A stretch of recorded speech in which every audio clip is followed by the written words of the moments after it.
Assalamualaikum, selamat malam. Selamat datang ke Six Sense Channel. So, malam ni kita nak kongsikan korang kisah seram, iaitu kisah seram sihir. Sihir. So, apa pandangan kau tentang sihir lah, Fik? Sihir ni bagi aku, dia menggunakan jin lah. Jin? Berkolaborasi antara manusia dengan jin untuk sama ada tujuan yang baik ataupun tujuan yang buruk. So, bagi aku, yelah, sihir tu ada satu ilmu hitam yang tak patut kita buat lah kan, ataupun atau kita pelajari lah. Tapi ada kalanya ada kebaikan, ada keburukan kita menggunakan sihir ni. Ada untuk sihir untuk menggunakan untuk membalas dendam ada sihir untuk menggunakan kebaikan pun ada. Jadi kepada siapa yang nak dengar cerita kita. Tapi bagi aku untuk zaman sekarang ni tak relevan dah untuk kegunaan sihir ni, jin ni. Oh, bagi kau tak relevan lah. Tak relevan sebab apa yang tak relevan bagi kau tentang sihir? Zaman dulu orang gunakan jin ni untuk menjaga keluarga, rumah, kebun. Zaman sekarang kau nak guna untuk apa? Untuk balas dendam. Tu situ dah nampak tak kan? Okay guys, so stay tune. Stay tune, jangan lupa subscribe.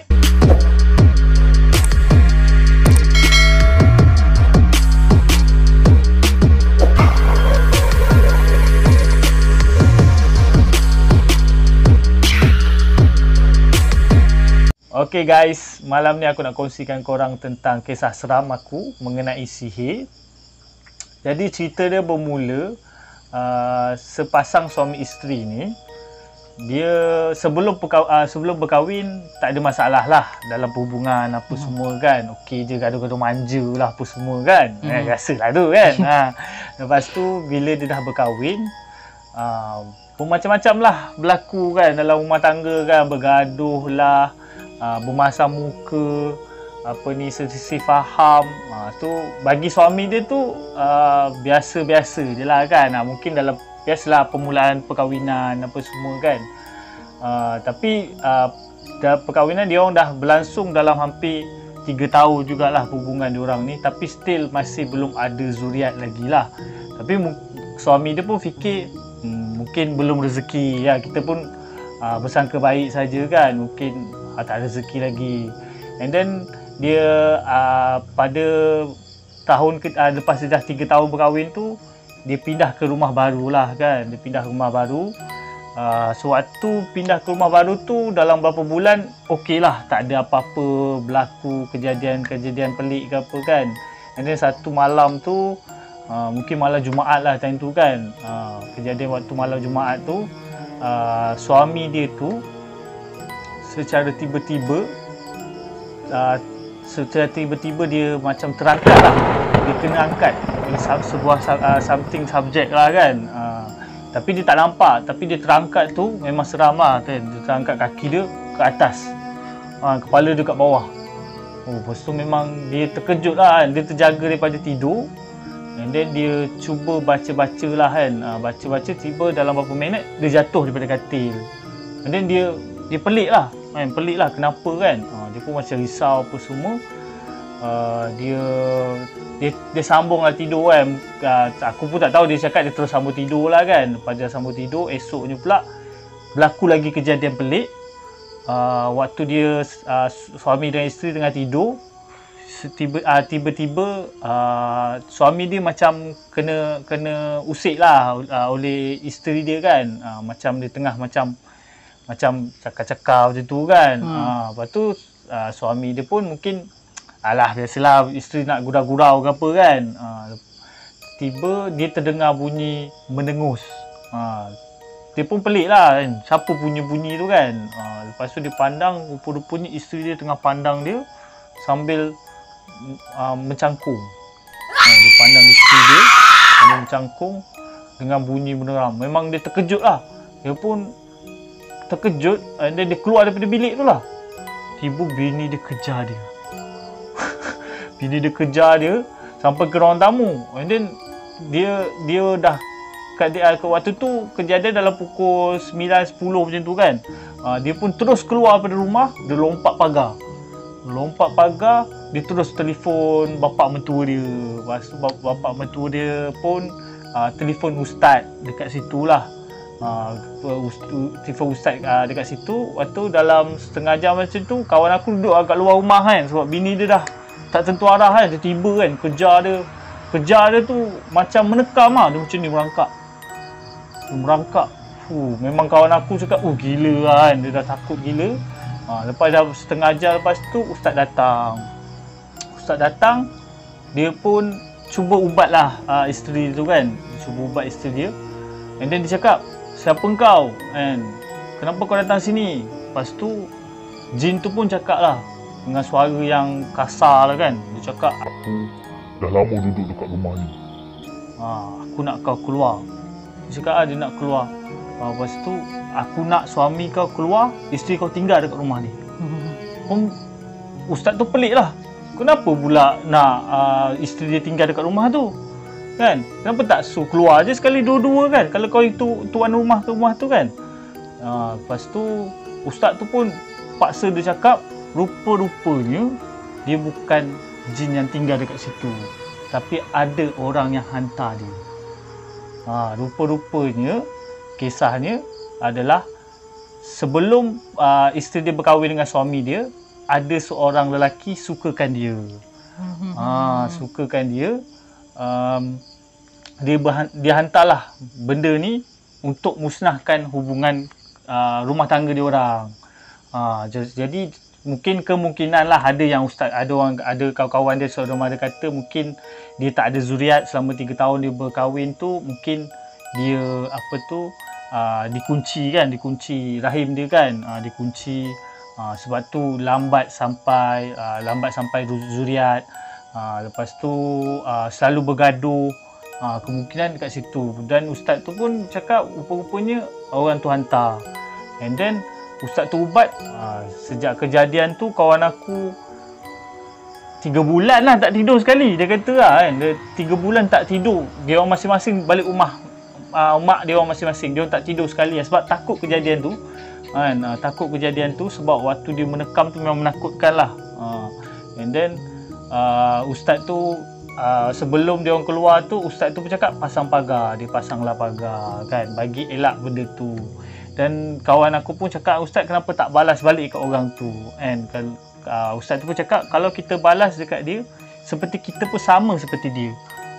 Jadi kepada korang semua, kalau ada dendam ke apa ke, janganlah menggunakan perbuatan-perbuatan sihir semua ni kan. Benda ni adalah syirik. Dalam agama Islam pun tak galakkan, memang tak ajar kita untuk menggunakan ilmu hitam, menyihir orang. Itu adalah satu dosa yang besar. Jadi korang, aku cerita ni semoga korang dapat memberi manfaat. Jangan mempelajari benda-benda macam ni. So itu saja yang aku nak kongsi dekat korang. Kita teruskan kepada Syafiq punya cerita. Okay guys, tadi kita dah dengar cerita daripada Habib. So korang dengar pula cerita daripada aku.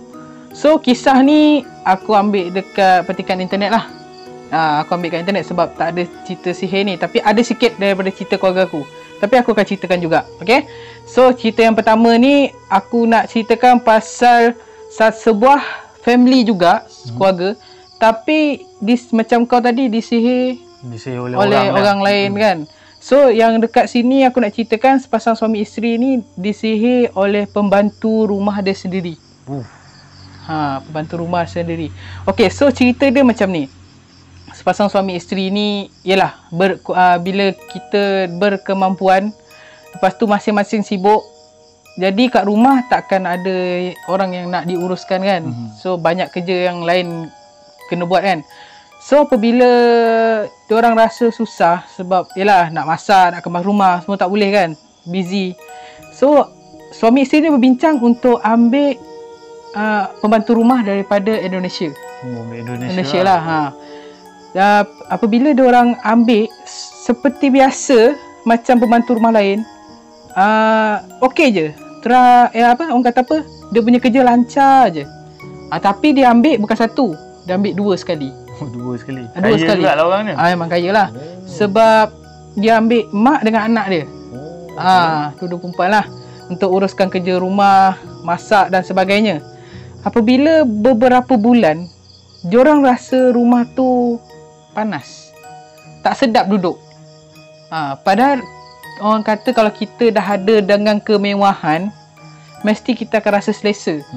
Betul? Yelah, katil mahal, semua mahal kan. Semua dilengkapi dengan keselesaan. Tapi rumah tu jadi tak sedap. Bila macam biasa dia jumpa bibik dia, bibik dia walaupun makin lama bibik dia makin macam malas sikit lah. Kan, malas sikit. Tapi tuan rumah dua orang ni dia tak sampai hati nak marah. Kalau macam kita kan, kita sebagai bos nampak pekerja kita tak buat kerja, mesti kita marah, betul tak? Mesti kita marah kan, cakap, kenapa tak buat ni? Dah uruskan kan, gaji dah bayar, kenapa tak buat ni, tak buat tu? Tapi dia orang tak sampai hati nak marah. So lama kelamaan bini dia ni dapat rasakan sesuatu.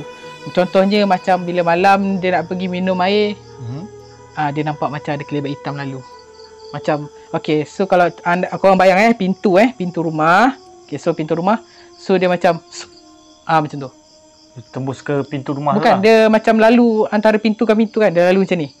Dia macam cross je. Itu dia punya. Dia punya tu kan, dia cross. Lepas tu kadang-kadang dia nampak bibi itu bangun tengah malam makan. Apa kot? Makan bukan makan dengan portion yang manusia biasa. Portion yang banyak. So apabila macam tu dia macam tak sedap hati. So kalau korang seorang bos, korang mesti macam curiga kan. Mesti korang akan check barang-barang korang ada tak yang hilang. Lepas tu bila dia check, barang kemas hilang, ada baju yang hilang. So diorang pelik. Lepas tu diorang buka rakaman CCTV, bibik ni ada masuk dalam bilik diorang untuk kemas lah. Tapi tak perasan pun yang diorang ni macam ada ambil benda ke, tak terakam dekat CCTV tu. Mungkin clean lah kerja diorang kan. So apabila benda tu berlaku, dia pergi buat spot check. Pada keesokan harinya dia pergi buat spot check dekat bibik ni. Bila diorang dah buat spot check, rupanya banyak dah dia dah curi bai. Banyak rupanya. Banyak dah dia curi. Dan diorang dapat macam-macam benda tangkal yang sihir lah, senang cerita. Yang diorang dapat tahu bibik tu buat kat diorang. Kenapa diorang tak boleh nak marah? Diorang sejuk hati kenapa? Korang bayangkan, korang percaya kat bibik korang tapi dia buat benda tu kat korang. Aku rasa tak patut kot, kan? Okey, lepas tu dia suami isteri ni panggil polis. Panggil polis untuk tangkap diorang. So bila dah sampai balai polis, polis pun buatlah siasatan. Apa yang diorang curi, apa sihir yang diorang guna. Okey. So bibik ni ceritalah apa yang barang kemas dia curi, lepas tu baju-baju. Lepas tu apa yang dia buat, sihir yang dia buat first, nasi kangkang dia orang buat. Nasi kangkang? Nasi kangkang. Dia menggunakan darah haid masa nak masak nasi tu. Darah haid. Lepas tu kencing dekat minuman. Kencing untuk menundukkan. Kencing tu, tapi dia orang kata nak mujarab, kencing yang waktu pagi tu. First kencing kita bangun tidur. Tu petua dia lah. Dia punya tu lah, aku tak tahulah. Tapi korang jangan buat pula. Syirik. Jangan korang tiba-tiba nak buat kat orang, korang pergi kencing kat orang lah. Kencing member tak apa. Jangan kencing pergi kat dalam cawan tu lah. So, lepas tu ada lagi.